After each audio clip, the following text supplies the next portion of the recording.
você que me segue aqui no canal, que você participa, está assistindo os vídeos anteriores e também futuramente terá, não sei quando você está assistindo esse vídeo, já tem outros vídeos também. Vamos fazer as questões, 1235 questões, todas as questões revalidas possíveis, da primeira até a atual, né? Todas as existentes, todas as bancas de todos os anos. E você é bem-vindo para fazer juntamente comigo, né? Estamos na questão 253 agora, de 1235 questões. Vamos ser sucintos, como tem vários vídeos, né? Temos que estudar, a prova está chegando aí, e eu desejo o melhor para você, que você foque, né, bastante. Eu acredito que você já está focado há bastante tempo. Estude, descanse, se alimente bem, toma bastante água e vamos fazer juntos até a questão 280. Vamos? Vai. 2013, revalida INEP. Deixa eu só fazer uma coisa aqui rapidinho. Isso. Agora vamos começar. Menina com 3 anos de idade é admitida na enfermaria de um hospital regional no interior do estado por apresentar há 3 semanas dor na região lateral do pescoço. 3 anos, dor na região lateral do pescoço, com adenomegalia cervical bilateral, febre, queda do estado geral. Fez uso de anti-inflamatório não hormonal, tendo diminuído o desconforto, mas persistido a adenomegalia direita, febrícula e inapetência. O exame físico mostra cadeias ganglionares cervicais bilateralmente palpáveis, sendo que a direita palpa-se massa de consistência elástica aproximadamente 1 centímetro em seu diâmetro maior, levemente dolorosa. Há nesse mesmo lado nodulação em região supraclavicular indolor com aproximadamente 8 centímetros de maior diâmetro. Hemácias, hematócrito, hemoglobina, leucograma, linfócitos aumentados, né? Então tem algumas alterações aqui. A principal justificativa de transferência dessa criança para avaliação imediata com o especialista é: pessoal, febre e adenomegalias persistentes, presença de nodulação supraclavicular, dor à palpação da cadeia ganglionar cervical, hemograma com atipia linfocitária exagerada ou consistência elástica de gânglio cervical à palpação. Eu só vou dar um adendo aqui, pessoal, que a gente está fazendo as questões. Eu vou marcar aqui é, o que que a gente vê, algo que é potencial de malignidade. Febre, presença de nodulação supraclavicular, sim, né? Por quê? Porque quando tem alguma nodulação supraclavicular é porque tem alguma complicação maior. Então a gente tem que se preocupar, né? Dor à palpação, não, hemograma e consistência elástica são coisas que acontecem rotineiramente, né? Nessa enfermidade. Estamos agora fazendo essas questões aqui, acredito que é hemato, né? Você está bem-vindo agora, ó, olha, a gente está com outra cor. Todo vídeo a gente tem uma cor diferente. Então, se você está nesse vídeo aqui, ó, você está com a cor verde. Vamos continuar? 2000 e... Bora ver qual é a próxima questão. É tudo surpresa aqui, gente. É ao vivo. E ao vivo a gente faz assim mesmo. A gente acerta, a gente erra, a gente faz as questões, a gente aprende junto. Se você tiver algum comentário, pode fazer o comentário na descrição, tá bom? Todos aqui são bem-vindos. 2022, revalida INEP. Homem com 55 anos de idade está há 2 meses com quadro de linfadenopatia cervical e axilar de aumento progressivo associado a febre recorrente com temperatura superior a 38, sudorese noturna e perda de peso. É. Nega doenças pré-existentes dos medicamentos, informa tabagismo há 35 anos, carga tabágica 50 maços ano. No exame apresenta linfadenomegalia cervical anterior e posterior bilateralmente, axilares bilaterais, com gânglios de 2,5 a 4 centímetros de diâmetro, consistência endurecido e fixos. Quando está endurecido, está fixo, né, a gente tem que se preocupar. Temperatura maior que 38, radiografia mostra massa mediastinal a cerca de 8 centímetros. Já solicitados hemograma, PCR, tomografia computadorizada com contraste, em relação ao caso clínico apresentado, qual é o diagnóstico provável e o exame complementar deve ser solicitado ainda. Citomegalovírus, não dá isso tudo não, né, gente? Linfoma, mononucleose infecciosa e metástase de carcinoma cervical, provavelmente tireoide. Pessoal, o que que é isso aqui? Uma linfadenopatia cervical e axilar de aumento progressivo. Teve febre, teve sudorese noturna, teve perda de peso. É tabagista.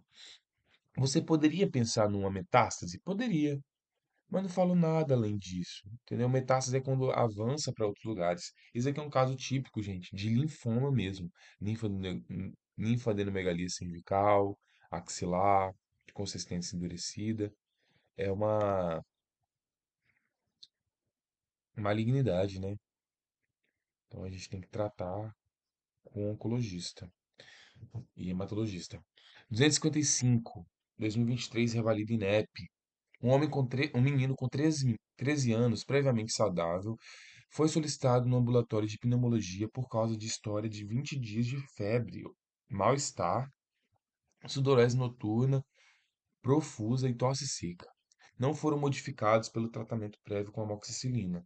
Ao exame físico, foram observados no paciente múltiplos linfonodos de consistência endurecidas, fixos, indolores em cadeia cervical e supraclavicular esquerda, com diâmetro de 2 a 5 centímetros cada um.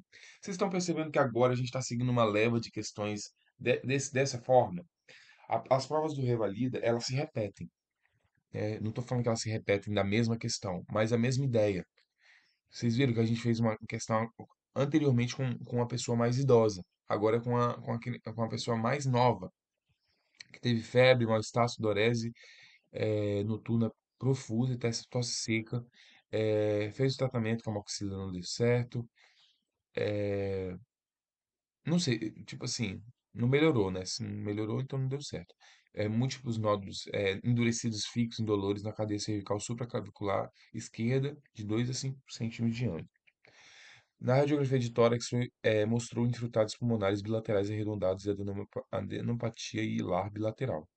Diante do quadro descrito, assinale a opção que apresenta respectivamente o principal hipótese diagnóstica e a conduta correta para sua confirmação. Mononucleose, tuberculose, pneumonia comunitária e linfoma de Hodgkin. Gente, mononucleose falaria de linfadenopatia, né, das placas na garganta, diria mais coisas. Então, e a primeira, eu não solicitaria biópsia na primeira, eu solicitaria Epstein-Barr vírus, então não seria muito específico essa primeira. Tuberculose também não, né? Falaria sobre a febre vespertina, daria mais na radiografia, falaria sobre cavitações, então não é muito específico. Pneumonia também totalmente diferente, né? Então, o linfoma de Hodgkin sobrou, que é solicitar uma biópsia excisional de gânglio e tomografia computadorizada. Se vocês tiverem, é muito improvável cair também, mas a gente nunca sabe como que é o INEP, nem outras essas bancas, né, na MED. Eu vou falar agora da prova prática, revalida. Pessoal que está estudando para a prova prática, lembrar sempre de pedir os exames, solicitar os exames, né? Se você deu com um caso desse, de uma pessoa com febre, linfonodos e tudo mais, você tem que lembrar da biópsia excisional, entendeu? O linfoma, ele é muito importante você pedir uma biópsia excisional e também uma tomografia de tórax, né? Uma tomografia de abdômen, onde for, você vai pedir. Vamos ver se é essa mesmo. Ao vivo, galera. Se você tá aqui ao vivo, você coloca assim, hashtag aprovado. Vamos seguir, vamos seguir. Tem algumas questões que a gente consegue fazer, tem outras que são bem capciosas, né? 2015, revalida INEP. Um homem de 26 anos de idade, previamente saudável, procurou assistência médica de queixa de tumor no pescoço, com aumento progressivo a 3 meses, acompanhado de perda de peso e sudorese noturna. Ao exame físico, apresentava múltiplos nódulos pequenos em cadeia cervical posterior e subclávia, de consistência endurecida aderidos a planos profundos e à pele. Foi realizada a biópsia da lesão, cuja a análise histopatológica evidenciou material de biópsia de linfonodo apresentava células típicas de Redi-Steinberg, circundada por bandas de material esclerótico. O que é isso, pessoal? O diagnóstico mais possível e o tratamento inicial correto para esse paciente são, respectivamente. O que esse paciente tem?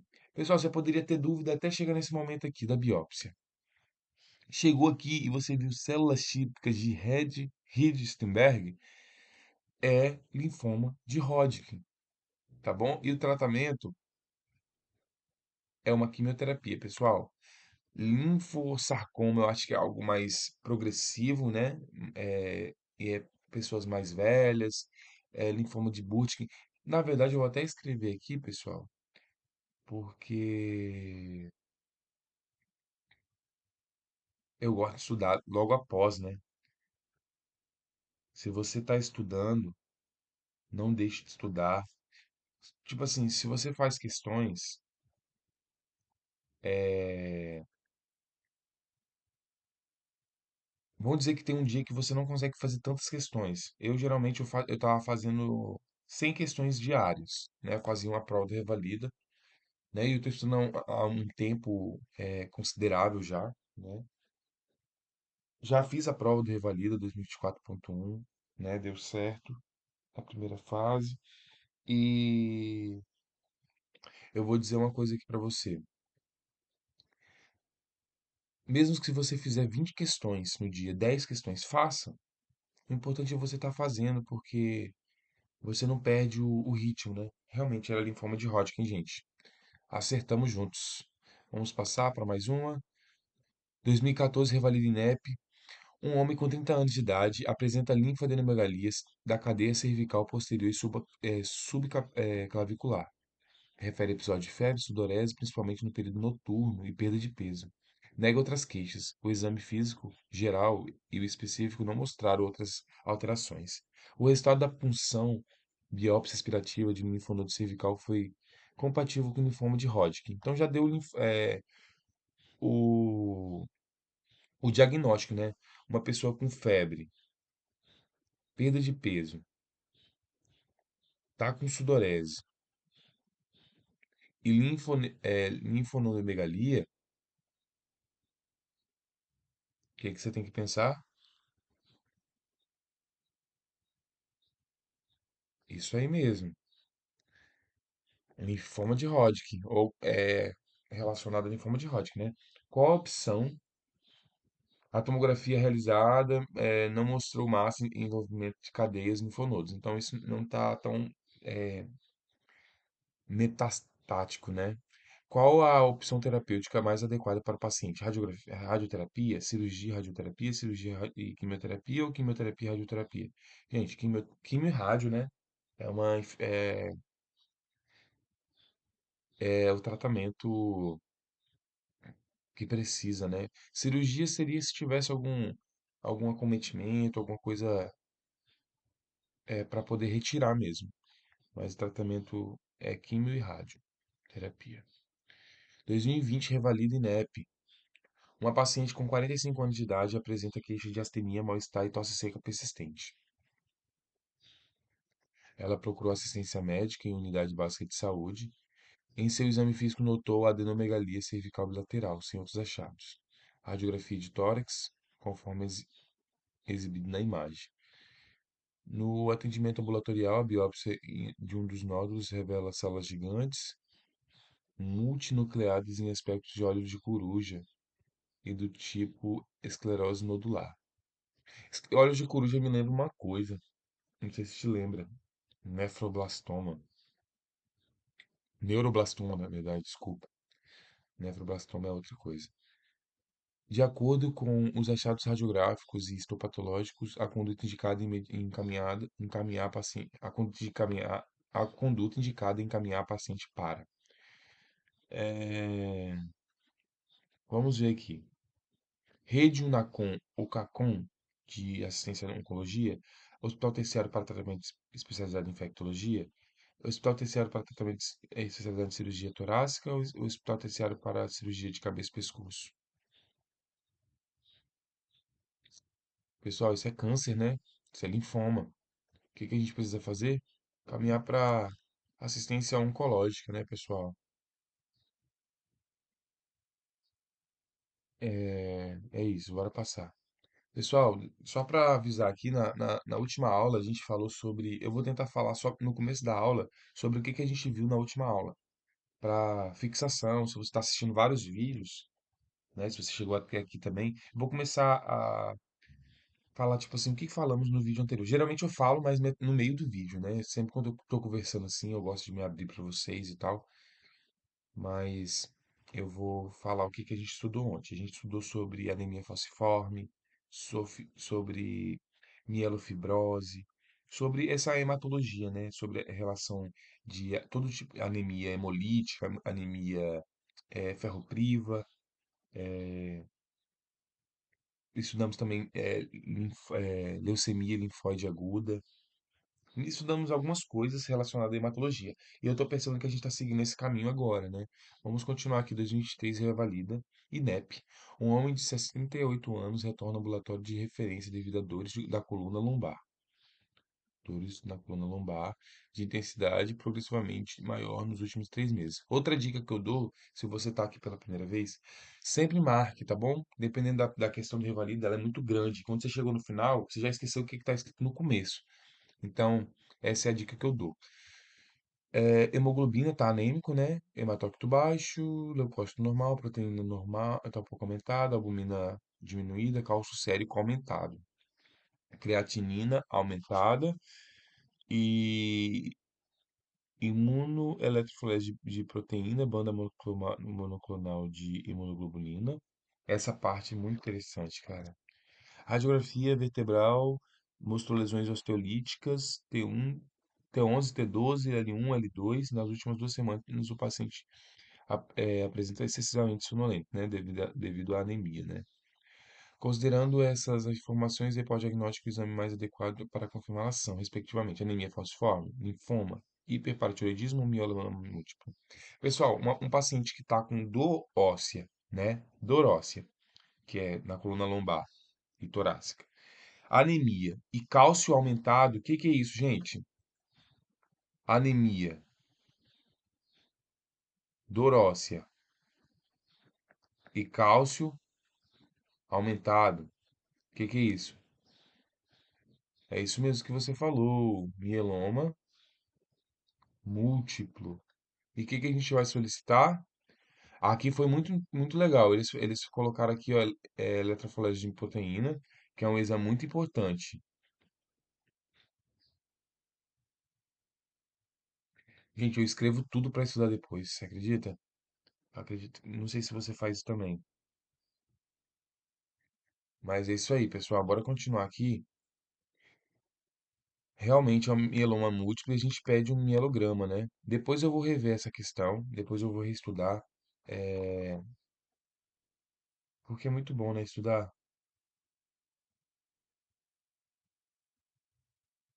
é, um mielograma. Isso aí. Vamos passar. Tome bastante água, tá? Se você não tá tomando água, vamos tomar. Questão de 2020, revalida. Um homem de 64 anos de idade é encaminhado ao ambulatório para investigação de anemia, detectada nas últimas semanas durante a investigação de fadiga, cansaços e dores ósseas. Ao exame físico, apresenta-se regular estado geral e procurado, não havendo outras anormalidades. Os exames complementares realizados recentemente revelaram o seguinte, hemoglobina de 10, anêmico, né? Vou falar tudo que tá baixo aqui. Tá baixo, hematócrito baixo, VCM baixo. Não, na verdade o VCM tá normal. Leucometria e plaquetopenia estão normais. Ureia está aumentado, creatinina aumentado. Aqui, cálcio, era isso que eu estava esperando. Cálcio aumentado. Os exames no dia do atendimento estavam muito aumentados, né? Nesse caso, o diagnóstico a partir dos dados clínicos laboratoriais é de gom- gamopatia monoclonal associada a mieloma múltiplo, gamopatia policlonal associada a síndrome urêmica? Não, né? Síndrome hepatorrenal ou síndrome de Hiper IgG? Gente, repetiu, né? Essa questão, você viu que essas questões se repetem. Uma dor óssea.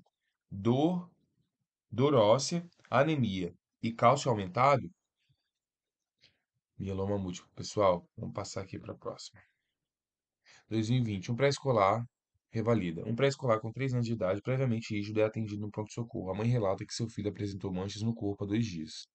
Além disso, refere que a criança esteve resfriada no mês anterior e que melhorou após 5 dias. Durante o exame físico, estava febril alerta com múltiplas petecas nos membros e troncos, pequenos hematomas em joelhos, ausência de visceromegálias e linfonodomegalia.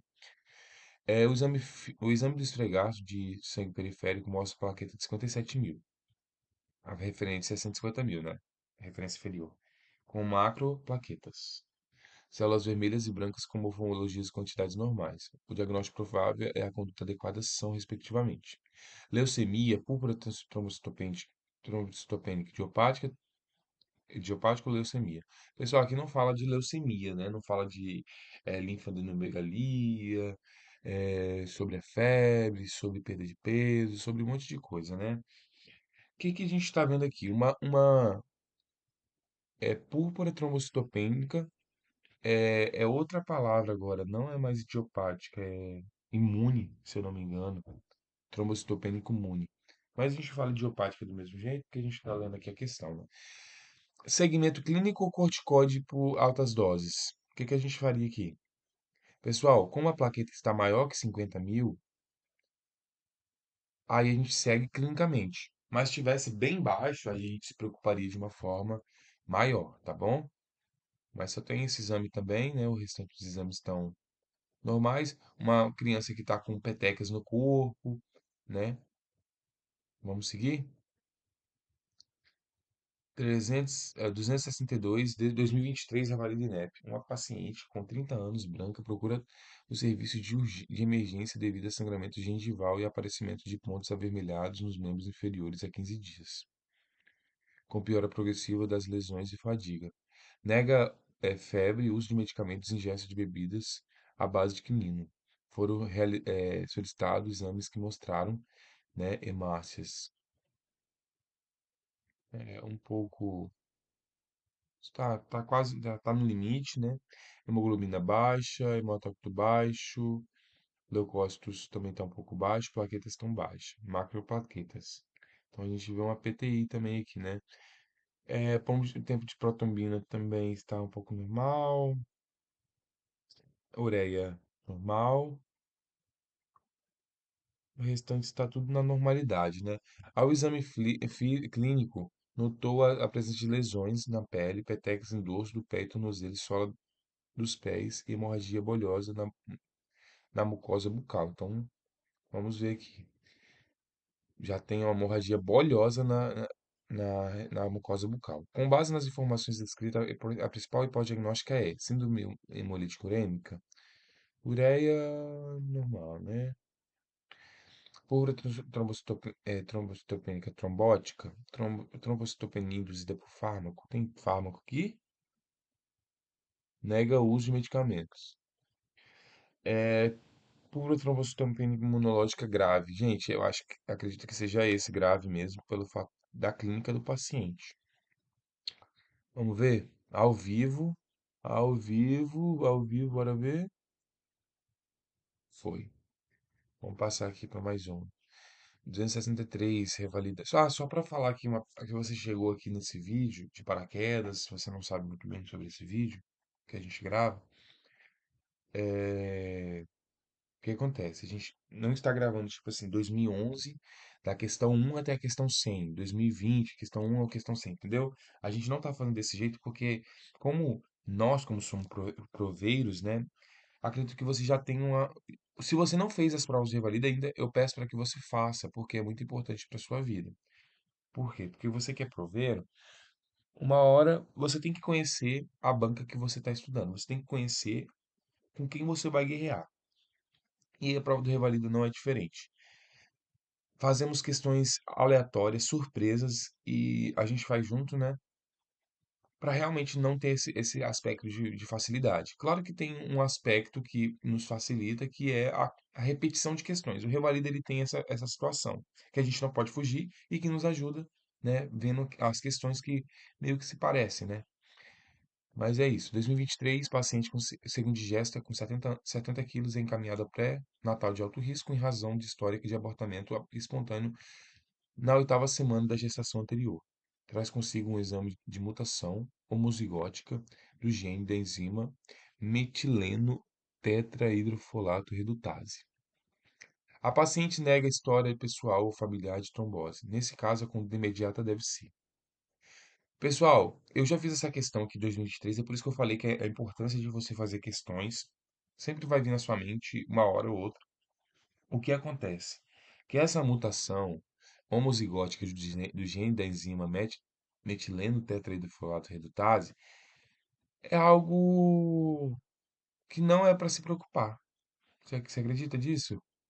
Uma vez eu vi a explicação, falou que é uma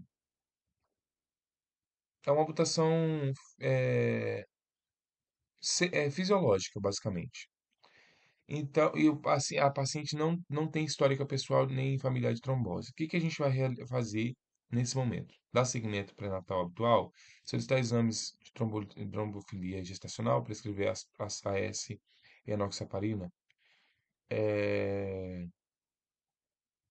exames laboratoriais, para achar que é lúpus, pessoal, ou alguma lúpus ou alguma nefrite lúpica, alguma coisa relacionada, né? Pessoal, dá seguimento ao habitual, né? Porque isso depois eu vou estudar melhor e eu posso explicar melhor, gente. Porque como a gente está fazendo ao vivo, eu não sei explicar da melhor forma para vocês. Mas é isso aí. Deus abençoe e bora seguir. 2023 revalida. Uma paciente branca encaminhada à unidade básica de saúde é atendida para investigação de TVP. Conta que apresentou um segundo episódio de TVP no membro inferior esquerdo há 30 dias.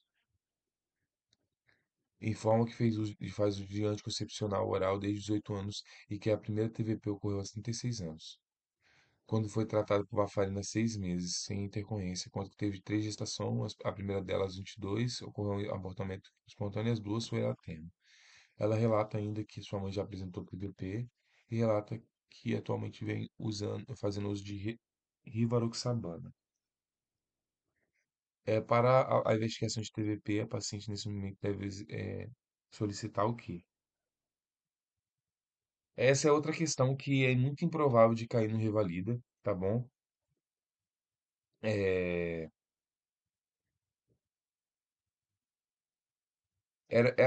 aqueles 10% de questões que não são prováveis de cair, mas caem. Isso a gente não vai seguir tanto na nossa vida, mas é bom para a gente aprender um pouco mais, né? Aprender nunca é demais. Mas o PCR para fator 5 Leiden, V-Leiden, é o exame, né, para TVP. O que que eu pediria a princípio? Você que vai fazer a prova prática. O que que você tem que fazer numa prova prática de TVP? Fazer toda a anamnese geral. Dicas de prova prática, tá? Você vai chegar na estação de trombose venosa profunda e depois você passar a anamnese, fazer aquela anamnese completinha que você vai aprender, se você não sabe ainda, se você já sabe, você vai, como se fala, aprimorar, melhorar. O que que você vai chegar para o paciente com TVP? No exame físico, você vai fazer algumas manobras, que vai ser a manobra da bandeira, né, que vai ser o sinal da bandeira, o de Bancroft, e também temos a dorsiflexão, como que é o nome mesmo? É bandeira, Bancroft e a dorsiflexão do pé. Gente, saiu da minha mente agora. É um sinal muito importante. Só que eu não tô lembrado agora. Se você souber, coloca nos comentários agora, que é sua participação. Enfim, aí você vai fazer o quê? Vai pedir os exames, você vai pedir eh, hemograma e tal, e você vai pedir um exame específico que é muito importante para essa prova, para essa questão do TVP, que é uma ultrassom vamos dizer, aqui ela está com o membro inferior esquerdo, dos membros inferiores, do membro inferior esquerdo com Doppler, entendeu? Você tem que falar o nome completo. Ultrassonografia do membro inferior, com Doppler do membro inferior esquerdo, tá bom? Tem que falar completo, tratamento também, um anticoagulante, né? Se for via oral ou endovenosa. E é isso, encaminhar para o cirurgião e tudo mais.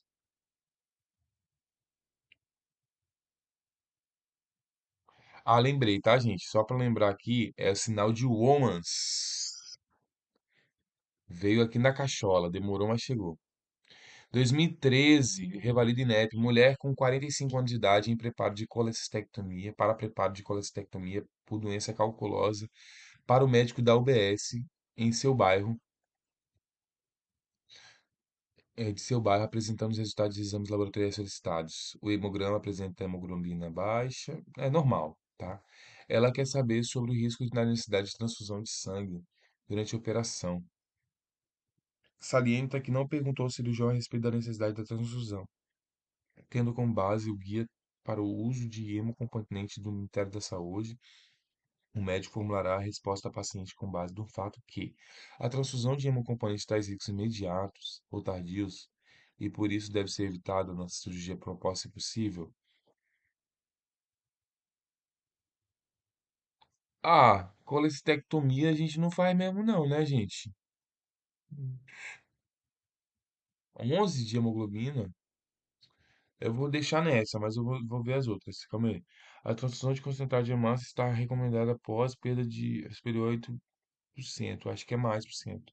A cirurgia de abdômen exige reserva de sangue para transfusão. Não exige, né? Essa cirurgia ela é muito comum, ela é muito. Os cirurgiãos eles fazem com tranquilidade, né? As mulheres após 40 anos de idade podem ter anemia leve, por isso é correto reservar sangue para a cirurgia. Se tivesse alguma complicação, talvez, nessa mulher de 40 anos. Transfusão poderá ser indicada com finalidade de proporcionar a mais rápida recuperação da paciente. Não, né, gente?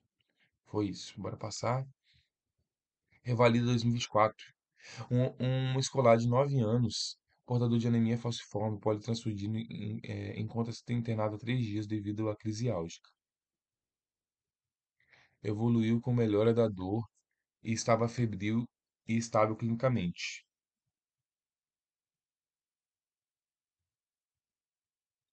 Vamos seguir aqui. Em hemogramas, obteve-se hemoglobina 5,8 e hematócrito 16,5. Iniciou-se a transfusão de concentrado de hemácias desleucocitárias e fenotipadas. Quase ao término da transfusão, o menino passa a apresentar febre, calafrios, dor no local do acesso e flancos e epistaxe, mantendo a estabilidade hemodinâmica, cianótica, nictérico e sem outras alterações ao exame físico.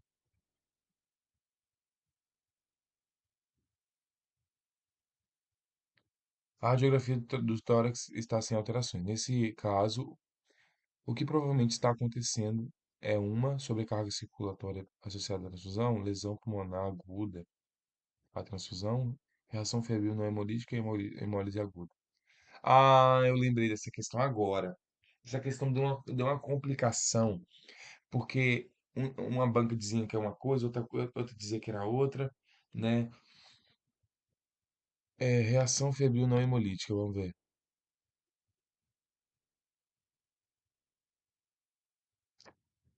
Foi isso, pessoal. Mas eu fiquei muito na dúvida entre hemólise aguda também, viu? Depois eu vou ver, né? O melhor banco de questões aqui do que eu conheço, né? E que as pessoas também fazem bastante.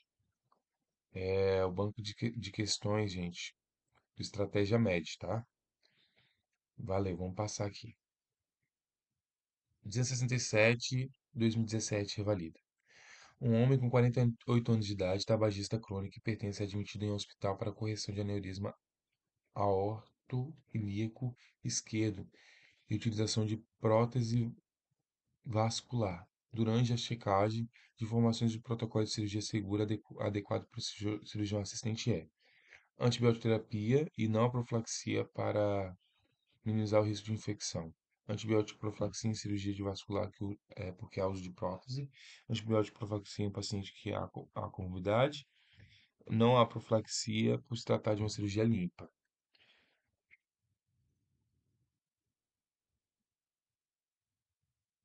Vamos ver aqui, né? É, comorbidade.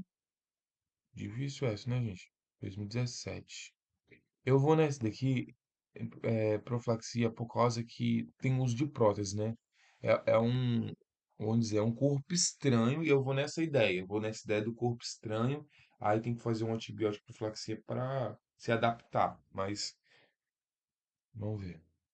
Ó, foi isso aí mesmo. Vamos passar, pessoal. 268, 2022, revalida INEP.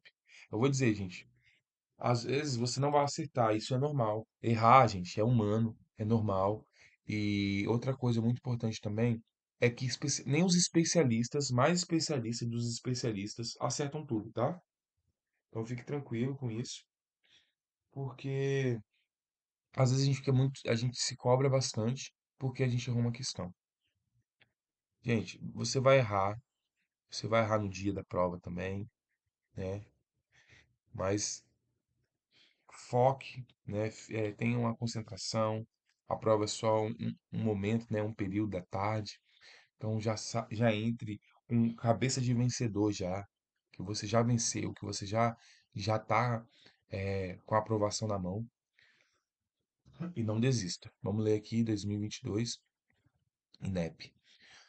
Um homem com 45 anos de idade é internado em enfermaria no hospital secundário há 15 dias pós-trauma grave com boa evolução. Apresenta suave anal positivo para bacilos gram-negativos resistentes a carbapenêmico. Ele não apresenta febre e o leucograma está com 6.500. Nesse caso, aqui está normal, né, esse leucócito. Só para... Vamos continuar aqui. Nessa conduta, a conduta adequada é trauma grave, boa evolução. Tá. Encaminhar o paciente para centro de especialidade de trauma, iniciar o tratamento com antibiótico, conforme o antibiograma. Observar o quadro clínico do paciente, instituir precaução do caso, instituir precaução do caso de gotículas e banho de clorexidina para o paciente. É, eu vou na óbvia, tá, gente? Observar o quadro clínico pelo paciente não está tão complicado como a gente está vendo, né? 269 revalida 2022. No ambulatório de um hospital secundário, o médico de plantão recebe uma paciente de 43 anos de idade que encontra-se no 10º dia do pós-operatório de uma esterectomia total abdominal por doença benigna. A paciente queixa de mal-estar, hiporexia e febre há 2 dias. Ao exame físico, a incisão operatória encontra-se um pouco hipermeada e quente. Semiologia pulmonar é normal, não há queixa de disúria, nem sinais de flebite. Considerando esse caso, assinale a opção que apresenta respectivamente a classificação da cirurgia quanto ao grau de contaminação e qual deveria ter sido a melhor conduta pré-operatória para evitar essa infecção pós-operatória. Pessoal, tem uma coisa muito legal para para vocês, né? Que é sobre esse tipo de cirurgia. Se você tiver uma caneta e um papel aí, anote agora o que eu vou te falar. Vou te dar 5 segundos. 5 segundos. Eu vou falar sobre os tipos de cirurgia, tá bom? Limpa contaminada, contaminada e infectada. A limpa, ela é cirurgias de hérnia, de tiroidectomia, alguns tipos de cirurgia cardíaca. Então, são cirurgias limpas, né? Hérnia, tiroidectomia e algum tipo de cirurgias cardíacas. Agora, limpa contaminada já é diferente. A limpa contaminada são cirurgias de esterectomia, né? Que você já está abrindo a, as vísceras, né? De uma forma mais você está abrindo as vísceras, não tem, você está abrindo lá, né, para você retirar. Então, a esterectomia, cirurgias também na orofaringe também são cirurgias limpas contaminadas. No estômago, no duodeno também são limpas contaminadas. Então, só para recapitular, a limpa é o quê? Hérnias, tireoidectomia e algumas cirurgias cardíacas. Limpa contaminada é esterectomia, cirurgia no estômago, no duodeno e também na orofaringe. Agora, as contaminadas, de fato, contaminadas, são feridas que estão sujas, né? Feridas com sujidades. eh, Cirurgia de cólon também, aquelas que você vai mexer nas partes, né, mais invasivas. E agora as infecciosas. Qual é a infecciosa? Quando tem alguma infecção, pus, ferida traumática, quando tem alguma peritonite. Então, anote aí, se você não anotou, volte no vídeo, tá bom? Considerando esse caso, assinale a opção que apresenta respectivamente a classificação da cirurgia quanto ao grau de contaminação e qual deveria ter sido a melhor conduta pré-operatória para evitar a infecção pós-operatória. Essa cirurgia, gente, é contaminada? Não. Quais são as cirurgias contaminadas que eu tinha acabado de falar? Feridas com sujidade, né? Feridas com sujidade, cirurgia de cólon. Então aí seria contaminada. Mas essa limpa contaminada, que envolve o quê? Esterectomia, orofaringe, estômago e duodeno. Quantas gramas de antibiótico? 2 gramas, né, gente? É 1 hora antes do ato cirúrgico. Eu digo até mais, é de 30 a 60 minutos antes da cirurgia, tá bom? É uma questão conceitual. 270, ó, olha a questãozinha do Revalida, 2023. Um homem com 78 anos, acamado há meses em função de quadro demencial avançado, chega à unidade de emergência com quadro de rebaixamento de consciência e febre e hipotensão arterial. Segundo familiares, o paciente vem apresentando tosse desde a ocorrência, há 3 dias de episódio compatível com broncoaspiração e tentativa de alimentação por via oral. Relata que nos últimos 2 dias ele passou a mostrar mais apático, não interagindo minimamente com os familiares, nem aceitando a alimentação no dia de hoje. Surgiu febre acompanhante, aferiu a pressão 90 por 60. Uma queda de 40 milímetros de mercúrio na pressão sistólica em relação ao parâmetro habitual do paciente. Ao exame físico é confirmada a hipotensão 88 por 48, além de sonolência, escala de coma de Gallagher 9, desidratação 2 cruzes em 4, escoramento de mucosa 1 cruz em 4, taquicardia. Vamos ver aqui, taquipneia, presença de roncos difusos, contentor de criptônica direita. Anemia, elevação da creatinina, ureia, tudo aumentado, né? Acidose metabólica e hipoxemia. São colhidas a hemocultura. Paciente é monitorizado adequadamente, submetido à oferta suplementar de oxigênio e esse tratamento para o quadro clínico que apresenta. Além da antibiótico terapia de amplo espectro adequada, a conduta prioritária a ser adotada para esse paciente ainda nas primeiras horas da abordagem é: qual a primeira coisa que tem que fazer para uma paciente que está nesse quadro? Eu vou até aqui, ó, de novo. Gente, esse paciente está instável hemodinamicamente. A gente precisa dar volume, mas eu vou ler aqui. Iniciar terapia de supestão renal com hemodiálise. Calma aí. É, tem que fazer, mas agora, vamos calmar. Administrar cristalóide endovenosos para resgate folêmico. Volume, né? Proceder de hemotransfusão. Gente, se tivesse menor que 7, menor que 8, aí a gente pensaria também, mas a princípio, sempre resgate volêmico, né? Volume. Glicocorticoide, não. Não passar. 271, 2023. NEP. Vamos ler. Um paciente com 20 anos. Você já tá vendo que tá mudando? Olha que loucura. Tava ali hemato, tava vindo falando de questões de linfoma, essas coisas assim, linfoma de Hodgkin e entre outras linfomas. E agora a gente está em outra questão, que fala sobre cirurgia, né? Também sobre pós-operatório também. Engraçado. Um paciente com 20 anos. previamente rígido é recebido em pronto atendimento referindo que iniciou há 5 dias tosse produtiva acompanhada de astemia e febre diária de 38 a 39 graus, que evoluiu em tórax direito, que piorava com inspiração profunda e dispneia progressiva. Conta que o médico há 3 dias prescreveu analgésicos e anti-inflamatórios não obtendo melhora significativa do quadro. Ao exame físico encontra-se irregular estado geral com expansibilidade da caixa torácica reduzida à direita, fêmur tóraco-vocal reduzido, submaciez ao muro vesicular abolido em base pulmonar direita. Vamos ver aqui. Com base na situação apresentada, e qual é o diagnóstico mais provável? Pneumonia viral complicada? Gente, essa submaciez aqui é que tem alguma coisa, né? Tem algum líquido, alguma coisa. Neoplasia de pulmão, não fala de perda de peso, não fala a idade também, não condiz muito. Tuberculose pulmonar, tem complicação de pneumotórax. Pneumotórax não é, gente, porque é submaciez.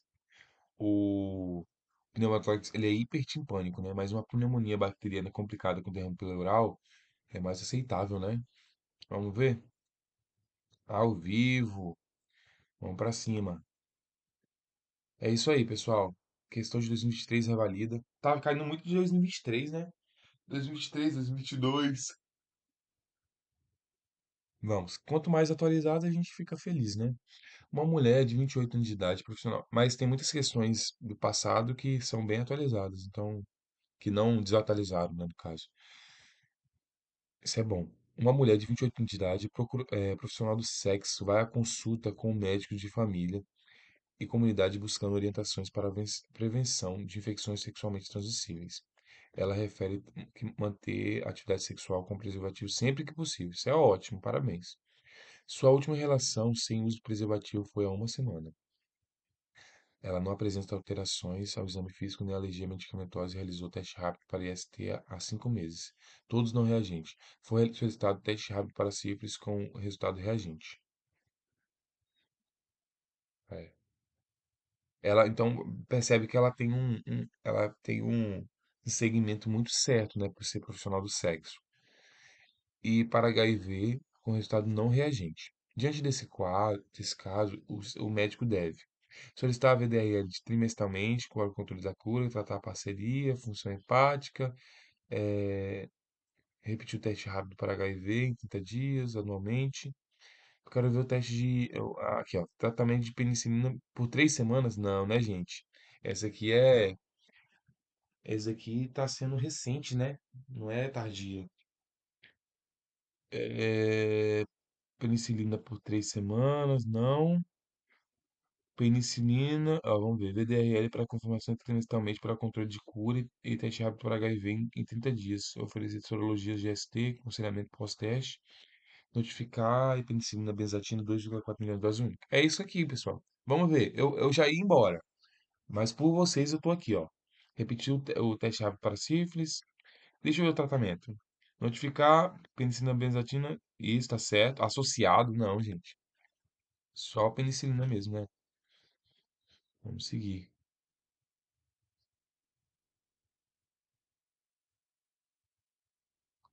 273. Revalida INEP. Um policial leva para o socorro um homem de situação de rua, aproximadamente 55 anos, que está com febre, com tosse com expectoração pútrida abundante, iniciada há várias semanas. O paciente é etilista, usuário de crack e não sabe informar sobre a existência de doenças prévias. Foi realizada uma radiografia de tórax, a qual pode ser vista a seguir. Com base nesse quadro clínico, assinar a opção é, que indica, respectivamente, o diagnóstico mais provável e a conduta inicial mais apropriada. Gente, eu já fiz uma questão do Revalida prática, que eu fiz desse tipo de questão. Uma pessoa, morador de rua, temperatura, tosse. Você vai poder até achar que é tuberculose. Você pode até achar que é.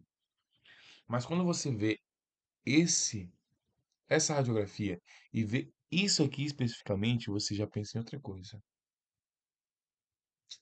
Se você não pensou comigo ainda, você vai, a partir de hoje, você vai pensar. Porque se você vê uma clínica dessa com isso, Vou falar agora para você.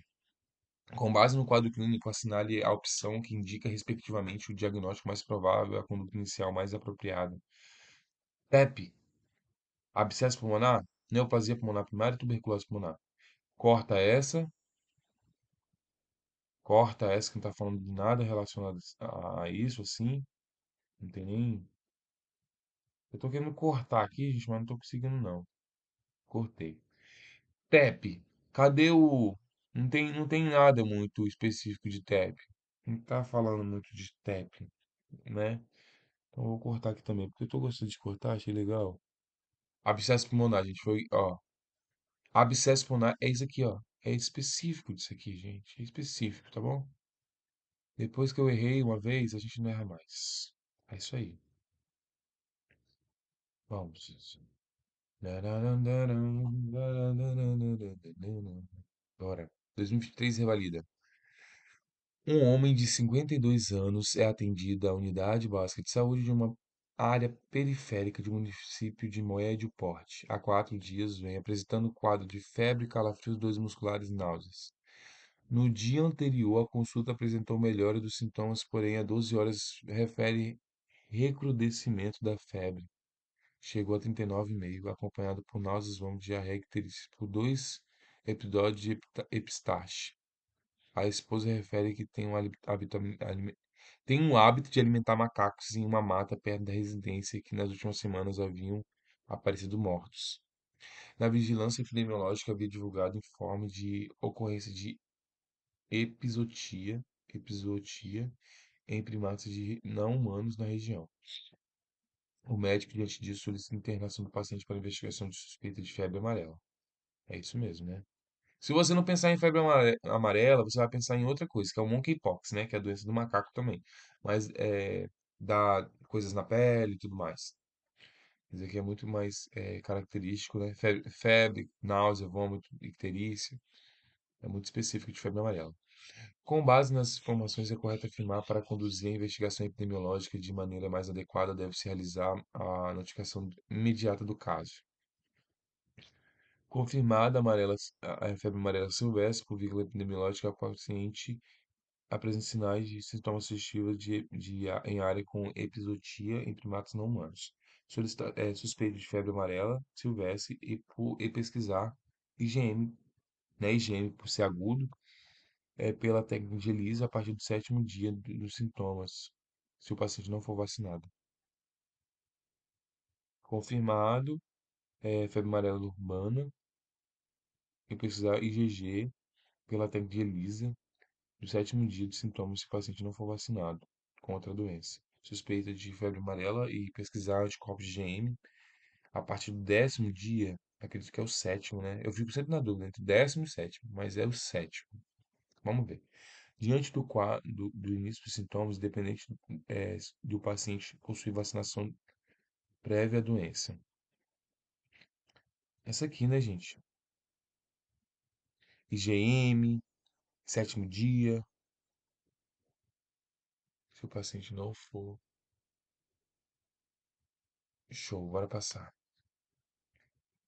2023, um homem, revalida INEP, um homem de 50 anos vai ao ambulatório relatando 3 dias de febre icterícia. Ele mora em área urbana, com falta de saneamento básico e nega viagens recentes. Além de febre icterícia, apresenta náuseas e eritema conjuntival. Calma aí, deixa eu continuar. Febre, icterícia, náusea, eritema conjuntival, dor muscular, especialmente panturrilhas. Gente, eu nem precisava ler mais, mas eu vou ler. Os exames iniciais indicam leucocitose contra neutrofilia, porque pode ser o que você não está pensando, né? Porque se você pensar o que eu estou pensando, você vai ficar feliz. E apresentam os seguintes resultados: potássio 3 baixo, creatinina aumentada, bilirrubina aumentadíssima, bilirrubina com predomínio direta, né? Transaminases, TGO, TGP aumentado.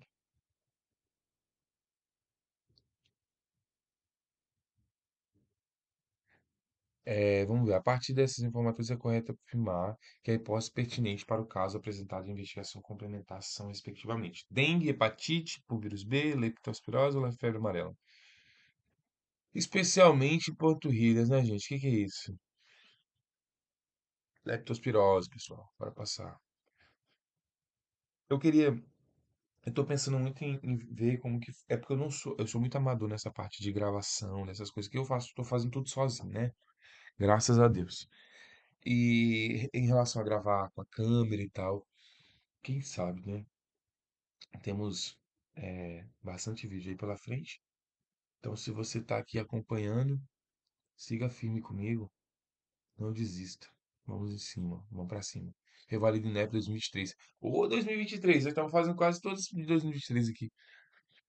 Um paciente de 42 anos em situação de rua há 2 anos é atendido por um médico da equipe do consultório da rua. Ao ser questionado sobre exames, sintomas respiratórios, refere tosse um pouco produtiva.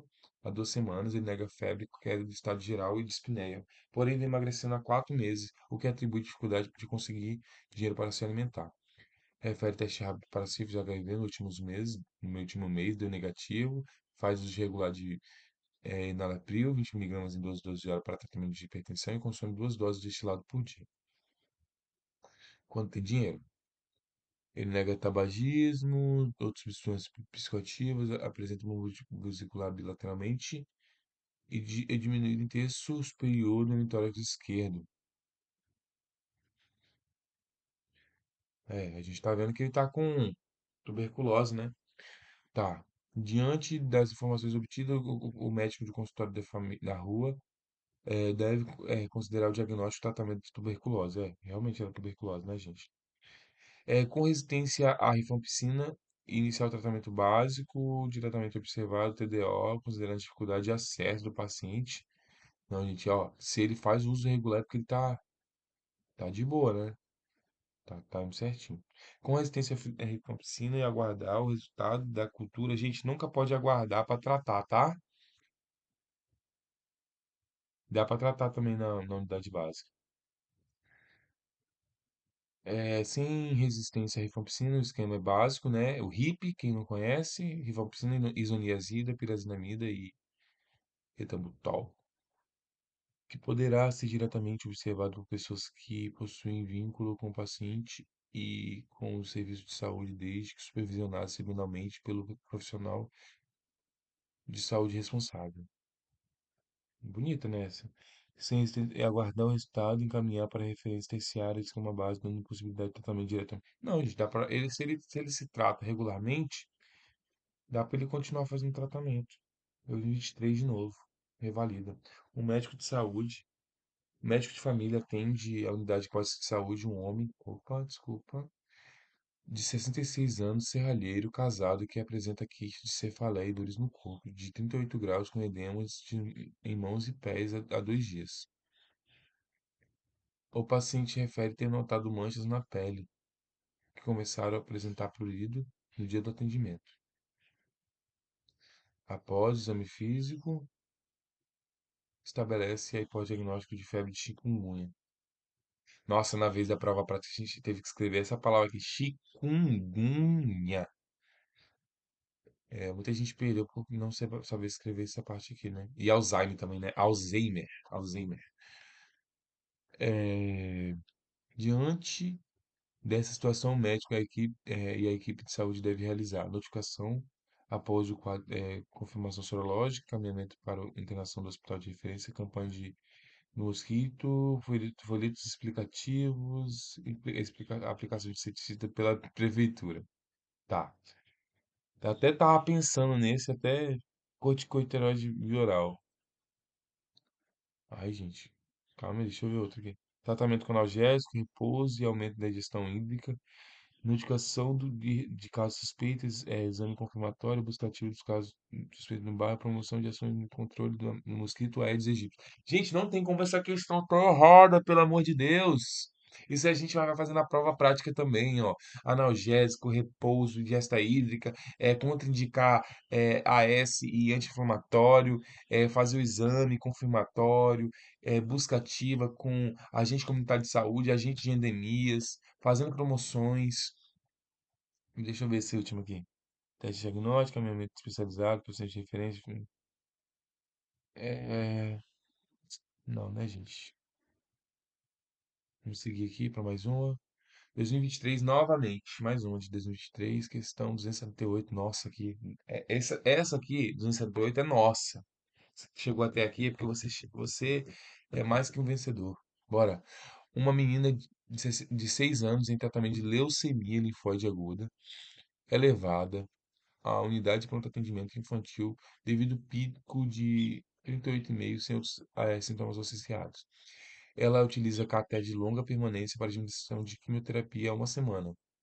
Seu exame físico não revela alterações. Diante desse quadro clínico apresentado, assinale a opção correta em relação à propedêutica. A paciente deve ser tratada com antibiótico largo espectro, sendo indicada a troca imediata do cateter de longa permanência. Peraí. A paciente dispensa a propedêutica complementar por se tratar de um primeiro pico febril e por não haver alterações de exame físico que indique foco de infeccioso. Tem um foco aqui, né, que é o catéter. A paciente apresenta alto risco de neutropenia febril e por isso deve realizar hemograma, hemocultura e catéter central e provas inflamatórias. O paciente deve realizar hemograma completo, indique neutrófilos, a investigação deve prosseguir com hemocultura, prova inflamatória e hemocultura de catéter central. Eu vou nessa daqui, gente, porque essa é muito comum de neutropenia febril, né? Uma criança que está leucemia, leucêmica, né? E outras coisas. Tem que solicitar esses exames mesmo, hemograma, hemocultura, sangue periférico do catéter, PCR e VHS. Mais uma, mais uma para neutropenia febril. Eu vou até anotar aqui, gente, para estudar melhor.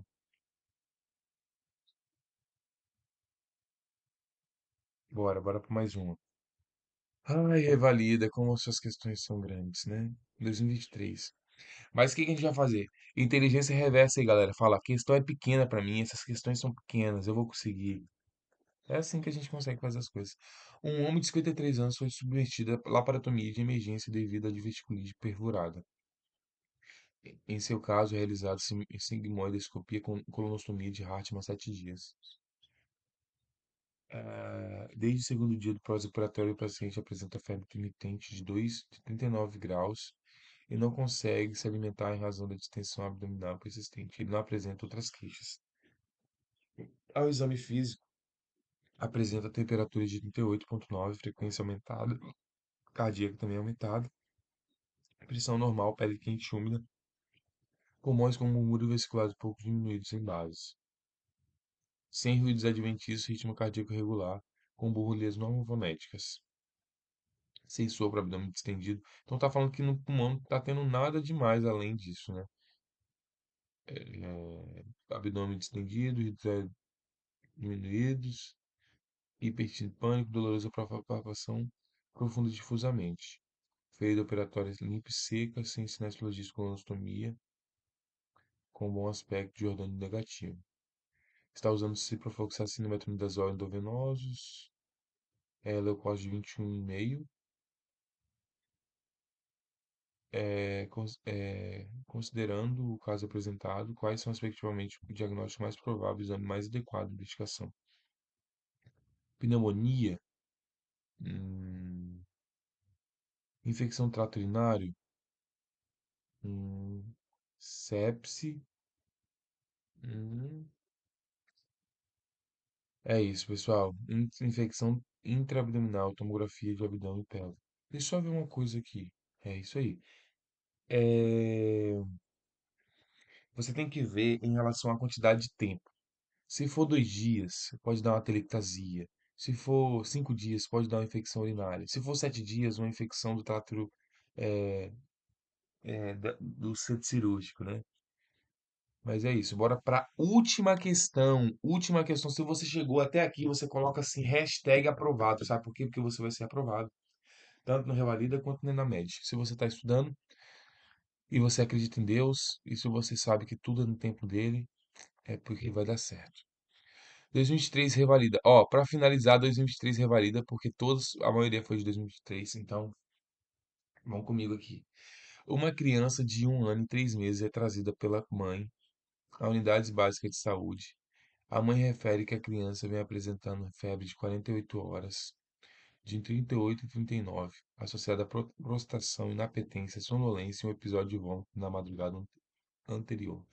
Ao exame físico, a criança encontra-se em regular estado geral, corada, desidratada, anictérica e sonolenta. A autoscopia, nota-se opacificação da membrana tipânica direita, que está abalada sem saída de secreção, associada à alteração da região retroauricular, apresentando peremia e dor. O restante do exame físico sem alterações. Por estar no período de epidemia de dengue, o médico de família e comunidade solicita a prova do laço, a qual não identifica nenhuma petec. Nesse caso, a conduta médica deve ser notificar dengue, sorologia, ceftriaxona endovenosa. Dengue não é, né, gente? A gente está vendo que está tendo problema no ouvido da criança, que está tendo uma complicação que podia ser, ó, sonolenta. Vamos ver, descartar a suspeita de dengue, iniciar a ceftriaxona endovenosa, associar analgésico em caso de dor, encaminhe o paciente para internação. Notificar suspeita de dengue, não, né? Esse daqui nós vamos cortar, né? Vamos cortar. Descartar suspeita de dengue, prescrever amoxicilina maxilar por 8 dias, associar analgésico em caso de dor e orienta sobre sinais de alerta. Pessoal, essa paciente está de 1 ano e 3 meses, está tendo uma complicação. Acredita de uma mastoidite. Se for, você confirma para mim aí. Mas está tendo uma complicação da otite média aguda, se eu não me engano. A gente tem que internar, né, pessoal? Ceftriaxona endovenoso, associar analgésico, e é isso aí. Pessoal, se você chegou até aqui, que Deus te abençoe, fique em paz, que Deus te dê muita saúde, muita alegria, muito amor.